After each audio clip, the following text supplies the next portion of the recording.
Selamat akhir pekan teman-temanku yang berbahagia.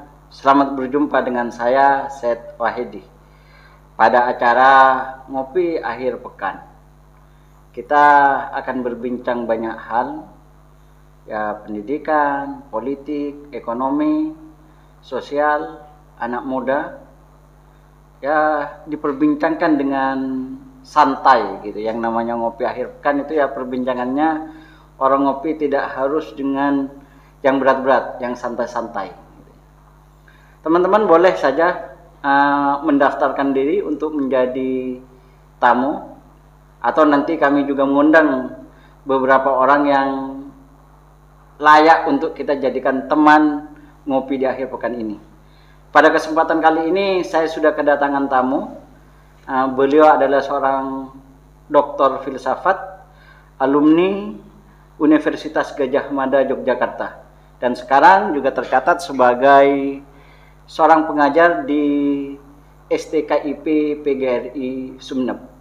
Akan tetapi pada kesempatan akhir pekan ini, ngopi akhir pekan ini, saya tidak akan berbincang tentang yang namanya perkembangan filsafat mutakhir atau dinamika kurikulum merdeka. Nah, ini kalau dunia pendidikan kan lagi hangat-hangatnya kurikulum merdeka. Tapi saya akan berbincang dengan beliau tentang aktivitas keseharian beliau yang justru mungkin membuat kita bertanya-tanya.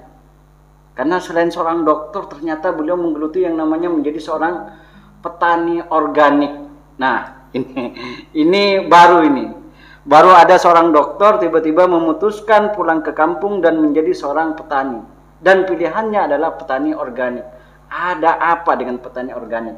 Nah, untuk membahasnya kita langsung sapa dengan narasumber kita atau dengan tamu kita hari ini. Selamat akhir pekan Pak Dr. Salamet. Selamat akhir pekan. Nah, sehat ya? Sehat. Alhamdulillah. Sehat. Ini Dr. Salamet ini. Kami biasa memanggilnya dengan Dr. Salamet. Nah, Pak Dokter ini kan alumni dokter gitu ya. Kok mau itu tiba-tiba menggeluti yang namanya pertanian? Ada apa, misal? Saya tertarik kepada pertanian itu karena satu latar belakang saya dari masyarakat petani. Oh, asalnya masyarakat petani ya? Iya. Nah, masyarakat petani yang kuliah sampai doktoral ini.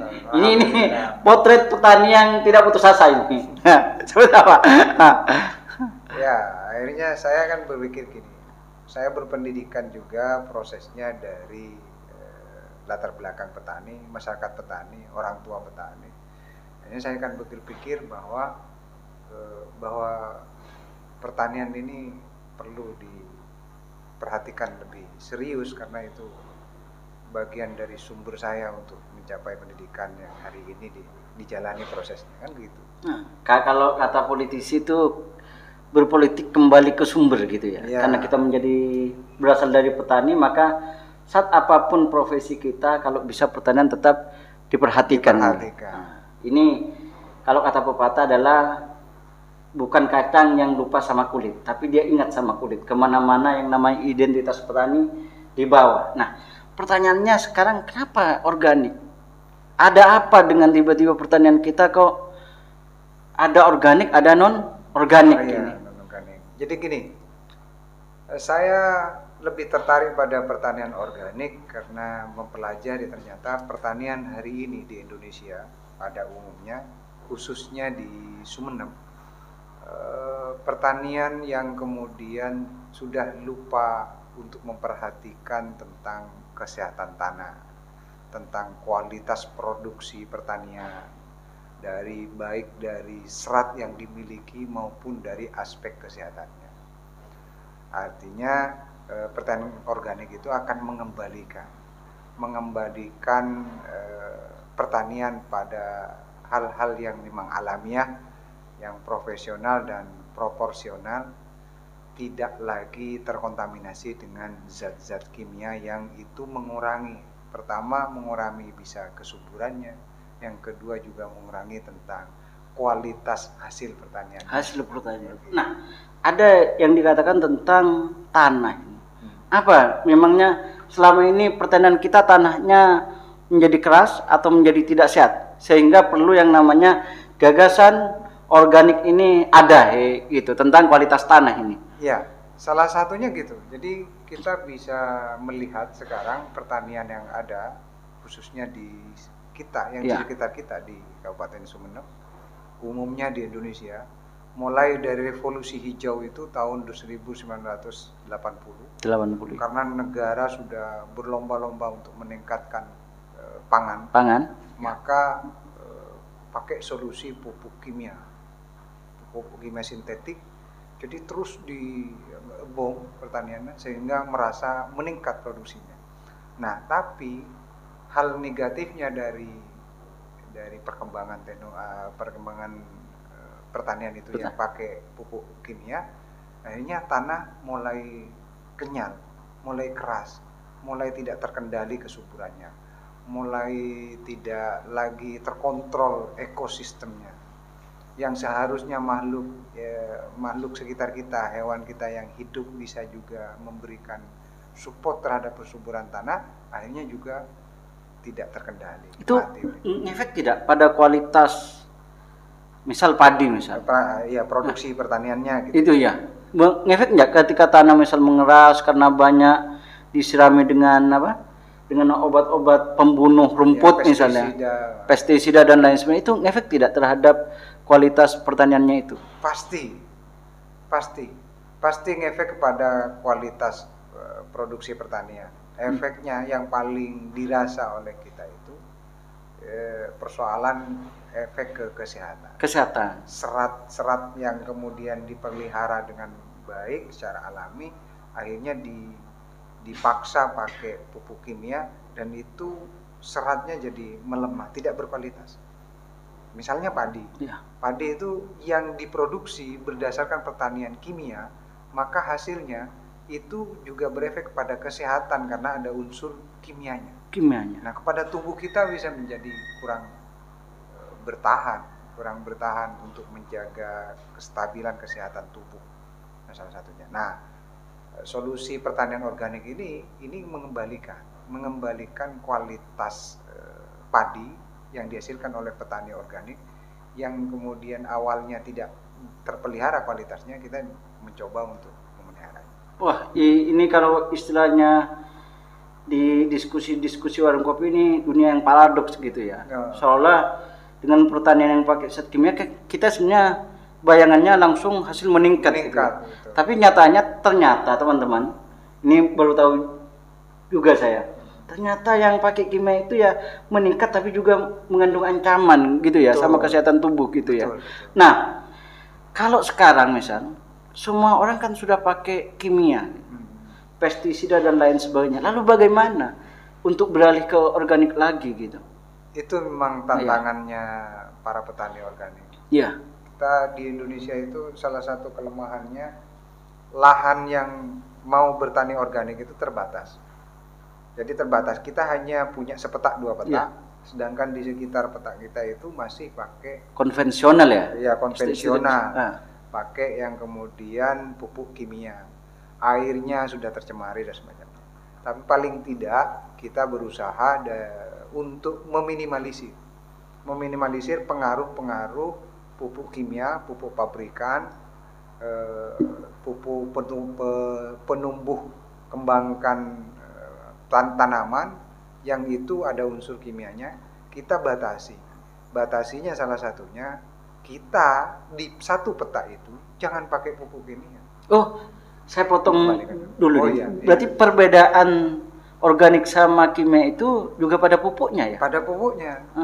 Jadi jelas pasti pada pupuknya. Selain juga pada pengelolaan tanah. Jadi kita olah dulu tanah, misalnya 1 tahun, 2 tahun kita mengalihkan dari konvensional pada pertanian organik. Salah satunya kita ngelola tanah, kita netralkan tanahnya dulu, pakai beberapa unsur untuk menetralkannya. Berarti tanah yang sudah kadung menyerap kimia itu akhirnya kita perlu netralkan dulu. Jadi butuh persiapan ya. Iya. Kalau misal tanahnya itu sudah terbiasa dengan pupuk kimiawi, dengan pestisida, teman-teman, kalau misal teman-teman ada yang berkeinginan misal nanti ingin beralih ke taman pertanian organik, ternyata tidak langsung serta-merta.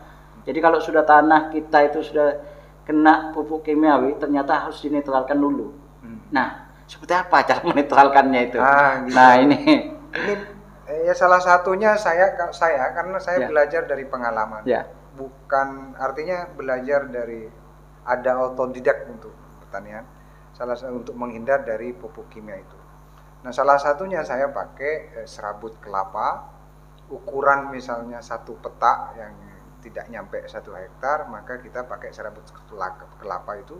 Saya 1 petak itu pakai sekitar 10 sampai 20 sak untuk serabut kelapanya. Berapa kilo kita tabur itu? Nah, persoalan kilonya saya kurang paham ya. Hitungannya sak kan kalau sak. 1 sak. Nah, 10 sak itu 1 petak kita tabur sekaligus pakai bantuan kapur dolomit atau kapur pertanian. Karena kapur pertanian itu untuk menetralkan tanah. Menetralkan tanah. Salah satunya kita pakai olah, bukan berarti tiba-tiba kita berhenti bertani. Karena kalau berhenti bertani, para petani yang lain itu kan meliriknya rugi nih, 1 musim nggak bertani. Nah, sambil terus makan apa diproses, gitu ya? Makan apa nanti? Jadi kita sambil proses, sambil jalan penetralan. Oh, tetap waktu penetralan itu tetap bisa ditanam ya? Bisa ditanam ya. Bisa tanam. Jadi jangan takut ya. Jangan takut. Bagi para petani yang terbiasa pakai pestisida mau beralih ke organik itu jangan takut, walaupun di masa-masa penetralan itu tanah kita masih tetap bisa ditanami. Betul. Gitu ya. Betul. Nah, ada nggak perlakuan-perlakuan khusus selama penetralan itu? Selama penetralan kita gini. Jadi kan biasanya sebelum mengolah tanah itu kita tabur dulu ya. Kita dapuri dulu tentang serabut kelapa dengan kapur dolomitnya, baru kita olah. Setelah diolah kita diamkan dulu sampai bibit siap untuk ditanamkan. Setelah diamkan, air juga seharusnya 1 petak, maka air sebelum masuk kita bikin jembatan airnya, penyerapannya itu juga dikasih dikasih sebelum masuk ke sawah kita, kasih serabut untuk masuk ke serabutnya baru ke sawah kita. Oh, pakai seperti saringan itu ya? Penyaringan, semacam penyaringan. Ribet tidak? Enggak sebenarnya, itu kan hanya ditanam di sawah, di pengalirannya aja. Jadi kita petak. Ini yang juga perlu kita pahami. Kalau secara ngomong di teorinya mungkin agak ribet. Ribet. Tapi kalau teman-teman misal nanti ada yang berkeinginan, sekali lagi berkeinginan untuk menerambah yang namanya pertanian organik, nanti bisa hubungi langsung kami atau mungkin ke Pak Dokter di nomor di bawah ini. Ini ya, di nomor di bawah ini kalau ada yang tertarik untuk untuk belajar pertanian organik, bisa dihubungi langsung ke Pak Dokter atau ke kami, gitu ya. Siap. Kita beralih ke persoalan tentang kualitasnya. Seperti apa sebenarnya antara hasil dari pertanian yang pakai pestisida dengan yang organik ini? Ya, mungkin awal-awal beralihnya dari konvensional ke pertanian organik akan kaget petani. Ya. Kagetnya dia produksi kuantitas dari pertanian kita itu bisa berkurang. Misal kita 1 petak tanah itu mendapatkan 30 sak. Kalau yang di sebelumnya konvensional saat beralih, ketika beralih itu bisa berkurang sampai 5 saknya hilang. Berarti 25 ya? Sekitar 25. Nah, itu yang saya alami selama 1 tahun kita bisa berkurang 5 sak. Nah, juga harus hati-hati karena pengelolaan organik itu pasti hati-hati benar-benar mau menghindar dari pupuk-pupuk kimia. Nah, kita misalnya ada hama, tiba-tiba masih pakai pupuk kimia untuk membunuh hama. Nah, itu juga tidak baik untuk tanaman. Berarti kalau pertanian organik itu seluruhnya tidak pakai pestisida gitu ya? Tidak pakai yang kimiawi ya? Lalu bagaimana pupuk-pupuknya itu? Pupuk-pupuknya selama ini saya bikin sendiri dengan belajar dari beberapa teman yang juga bergiat di pertanian di luar, sharing dan sebagainya, sambil kita eksperimen pupuk. Jadi pupuk kan karena pertanian pada dasarnya ada kebutuhan makro dan kebutuhan mikro. Kebutuhan makronya harus terpenuhi dulu. Kebutuhan makro itu kan salah satunya dia waktu nanam dia butuh pertumbuhan dulu. Dan di pertumbuhan baru di penguatan batang dan semacamnya. Nah, baru nanti di buah. Nah, paling tidak ada 3 unsur ini. 3 unsur makro, nitrogen, fosfat dan kalium kalau bahasa pabriknya, bahasa kimianya. Nah, kita menyadur bahasanya. Menyadur bahasa kimia ada pupuk nitrogen yang itu mengembangbiakan di persoalan pertumbuhan di daun dan semacamnya. Nah, pupuk fosfat ini akan dia menguatkan di batang dan juga mendorong pertumbuhannya di pertengahannya. Nah, juga di kalium. Di kalium ini adalah penguatan di kualitas buahnya. Nah, kita buat pupuk yang potensi pupuk alamiah ketika kita proses fermentasi, dia menghasilkan unsur nutrisi nitrogen yang tinggi. Misal untuk daun, maka dia harus mengembalikan dari daun ke daun. Dari batang ke batang. Prinsip dasarnya seperti itu. Dari buah ke buah. Berarti pupuknya itu dibuat dari daun, dari batang, dari kotoran sapi. Nah, kotoran hewan, sapi, kambing, ayam, itu semuanya mengandung unsur nitrogen yang tinggi. Nah, kalau kita berlebihan nitrogennya juga nggak bagus. Jadi harus sesuai dengan kadarnya, kita nitrogennya terpenuhi. Baru juga butuh fosfatnya. Nah, fosfatnya misalnya kita pakai bonggol pisang. Bonggol pisang kita kelola, difermentasi, kemudian kita jadikan pupuk. Misal, atau kaliumnya kita bisa dari serabut kelapa. Serabut kelapa kita olah, fermentasi, jadi pupuk kalium. Pupuk yang dibutuhkan oleh buah. Membuat buah itu tidak gagal panen. Artinya bisa keras, bagus kualitasnya. Nah, kita pakai tambah kualitas kaliumnya. Kadarnya itu ya. Ini teman-teman, keuntungan di pertanian organik, ternyata pupuknya itu bisa dibuat dari bahan-bahan di sekitar kita. Nah, saya sebenarnya ingin memastikan, hampir setiap tahun pertanian kita kan sering hirup pikuk ya, dengan yang namanya kelangkaan pupuk. Nah, bagaimana sebenarnya melihat pertanian organik lalu dikorelasikan gitu ya? Bagaimana kalau kita berharap ada pupuk subsidi dan lain sebagainya? Apakah ini juga menjadi solusi gitu dengan pertanian organik ini misalnya? Sebenarnya sangat jadi solusi sekali kepada petani, terutama di persoalan modal ekonomi petani. Nah, sekarang pupuk kimia itu meningkat mahal, apalagi nanti subsidinya dicabut, maka akan mahal. Urusannya dengan pabrik. Belum lagi, bukan hanya mahalnya, belum lagi sulitnya misalnya. Petani yang punya lahan luas, akhirnya sulit untuk memenuhi pupuknya yang diperlukan dari pupuk kimia itu. Nah, salah satu solusinya ya pakai pupuk organik. Walaupun misalnya saya tidak mau 100% menghindar dari pupuk kimia, nggak apa-apa untuk sementara. Saya nggak langsung, tidak boleh sebenarnya. Tapi untuk sementara nggak apa-apa lah, pakai 1/4 kimia dulu. Nah, sisanya organik dulu. Tapi nanti kalau sudah lebih baik, tinggalkan kimia. Selamat tinggal untuk pupuk pabrik.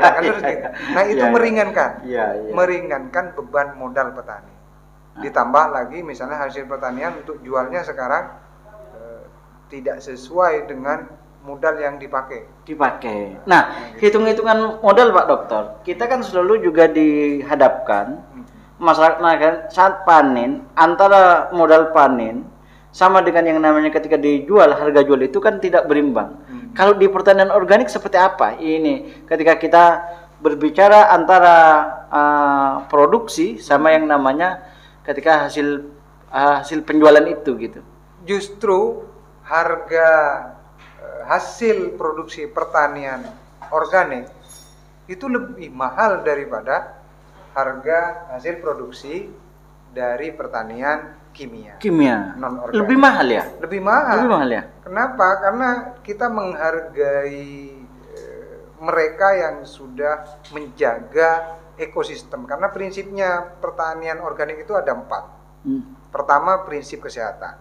Prinsip kesehatan ini tidak hanya persoalan kesehatan manusia saja, tapi juga kesehatan tanah, kesehatan hewan, kesehatan bumi, itu perlu dijaga.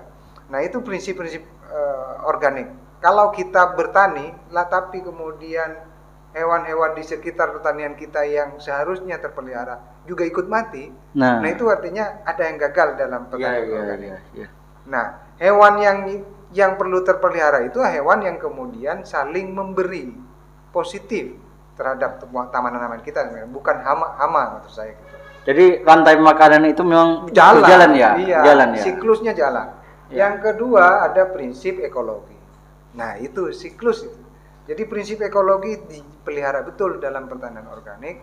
Kita jangan membunuh, misalnya sekarang ular ya, banyak penangkap ular di sawah itu, semua ular dibasmi. Akhirnya ketika ada hama tikus yang datang, tidak imbang. Nah, tidak imbang. Kita habis satu lahan bisa habis satu malam oleh tikus. Tikus ya. Karena apa? Karena ularnya sudah dibunuh. Dibunuh. Nah, itu ya? Jadi bahaya juga. Yang lain. Jadi siklus yang lain. Yang ketiga ada prinsip istilahnya prinsip keadilan dalam pertanian organik itu. Jadi prinsip keadilan gini.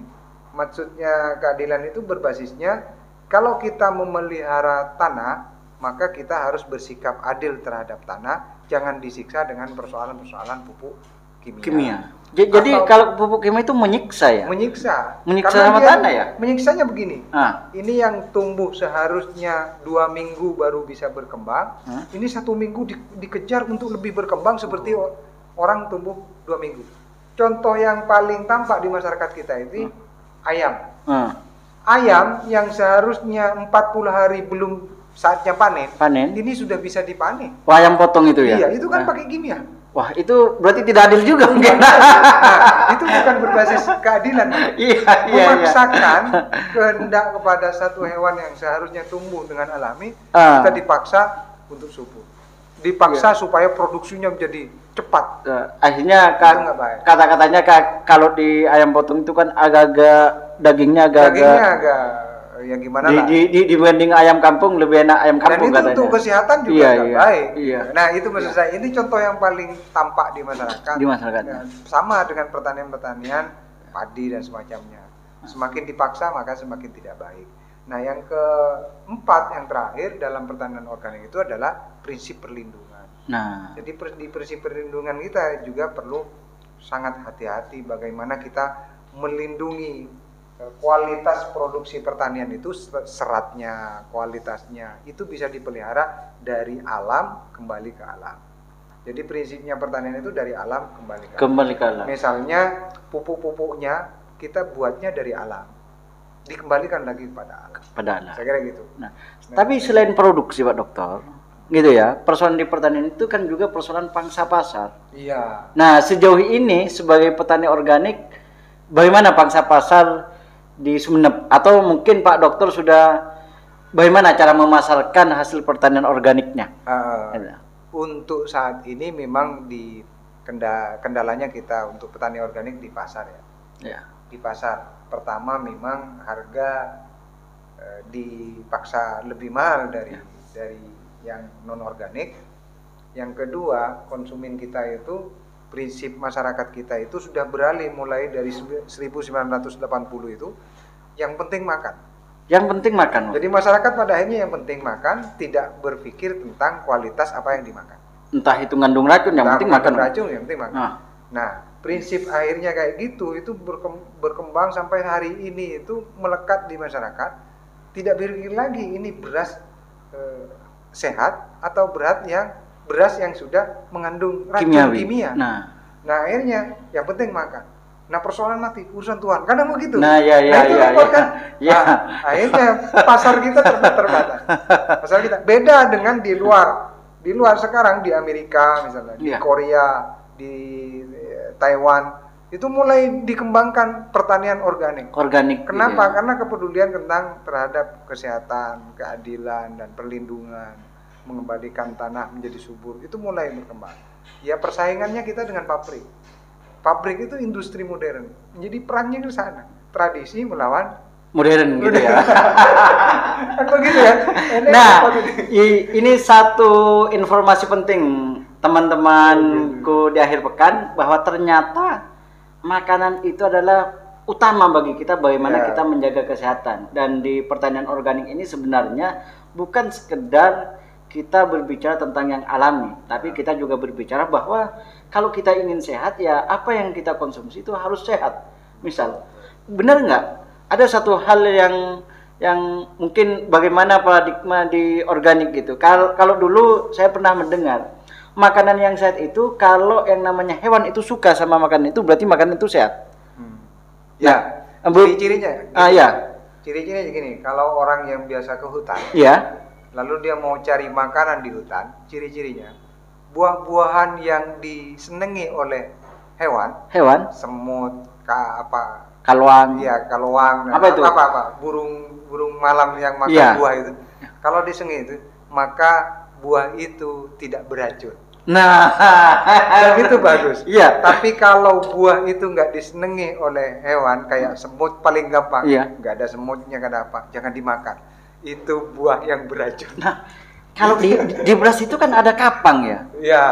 Kalau hari ini orang misal ada promo beras kayak gitu ya, oh ini beras bagus karena tidak dimakan kapang. Kira-kira itu, ngandung racun juga perlu dipertanyakan. Nggak dimakan kapang karena ada unsur obat-obatan kimianya, atau nggak dimakan kapang itu karena memang kualitas dari pertanian organiknya. Oh iya. Kalau persoalan itu, iya. Jadi perlu diselidiki. Ini benar kualitas seratnya bagus, artinya sudah matang, benar-benar matang. Apa? Karena memang ada unsur zat kimianya itu. Atau kalau kita ke supermarket dan semacamnya, ada beras yang kemudian putih, tidak putih. Nah, itu perlu dipertanyakan. Putihnya itu putih alamiah, kualitas alam yang memang menciptakan dia putih, atau memang dipaksa untuk menjadi putih. Pakai hal-hal yang lain, sehingga tak terlihat glowing. Glowing apa? Kalau iya kan. Kalau hari ini kan ada orang yang tampil glowing. Kenapa glowing? Karena pakai yang namanya make up sekian. Iya, betul. Iya kan? Iya, tapi ada orang, baik laki-laki maupun perempuan itu tampil natural. Iya, betul. Itu tidak glowing tapi memang natural. Gitu. Kira-kira mungkin kalau di beras yang glowing itu putih kan juga aneh ya. Aneh. Padahal itu di sawah dan lain sebagainya, ketika dimasukkan ke kalung tiba-tiba glowing. Gitu. Ya kan aneh itu. Berarti ya, tapi ada memang pertanian organik yang kemudian benar putih karena dia menjaga kualitas produksi pertaniannya pakai pupuk-pupuk yang alamiah. Memang ada gitu. Iya. Misalnya kadar air. Kalau bertani kayak padi, kadar air terlalu banyak, maka sulit untuk padinya menjadi putih. Iya. Itu alam. Tapi kemudian kalau kita mengatur airnya sesuai dengan proporsionalnya yang dibutuhkan oleh tanaman, maka itu bisa menghasilkan yang putih. Nah, ini sekarang kalau di Madura misalnya ada 2 musim kemarau dan musim hujan. Maka kualitas hasil pertanian musim kemarau itu akan berbeda dengan musim penghujan. Di aspek putih tidak putihnya beras. Iya. Nah, itu sebenarnya. Iya. Nah, sejauh ini punya komunitas tidak petani organik di Sumeneb ini? Mungkin ada komunitasnya sehingga kalau kita mungkin bisa berkumpul, bisa ingin konsultasi dan lain sebagainya, atau mungkin ada pertemuan rutin sesama petani organik. Untuk komunitas yang kemudian memiliki agenda rutin itu belum sih. Belum. Tapi kalau untuk punya teman kemudian kita bergerak di organik juga ada. Banyak berarti sudah ini di Sumeneb ya, yang apa?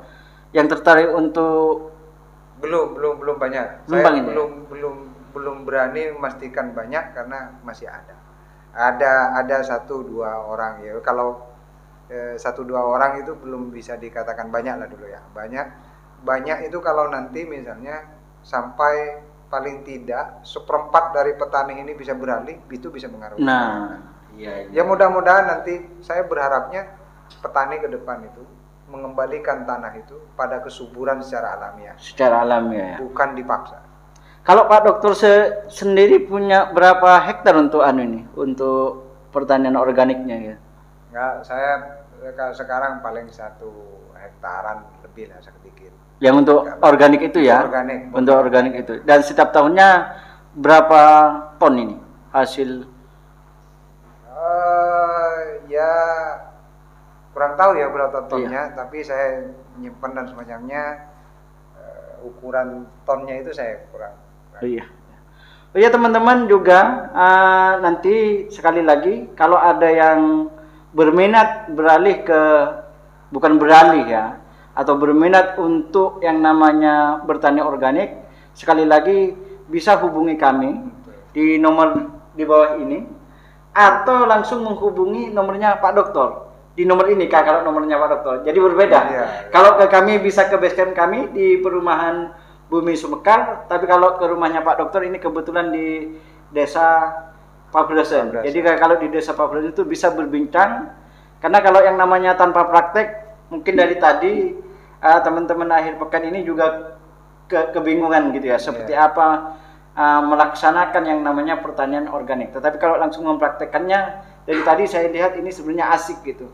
Tidak hanya berbicara tentang satu pertanian, tapi lingkungan, kesehatan, dan juga masa depan bagi dunia pertanian kita.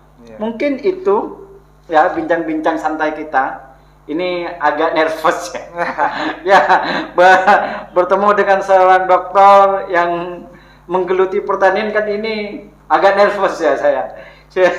Sehingga perlu ambil nafas yang agak panjang nih, gitu ya. Itu perbincangan santai ngopi di akhir pekan ini. Kita bertemu di pekan berikutnya dengan topik lainnya. Kalau hari ini kita kedatangan tamu seorang dokter tapi berbicara topik pertanian. Minggu depan mungkin kita akan berbicara tentang topik pendidikan. Sekian, terima kasih. Selamat akhir pekan. Selamat menikmati kopi di akhir pekan. Sekian, terima kasih. Terima kasih.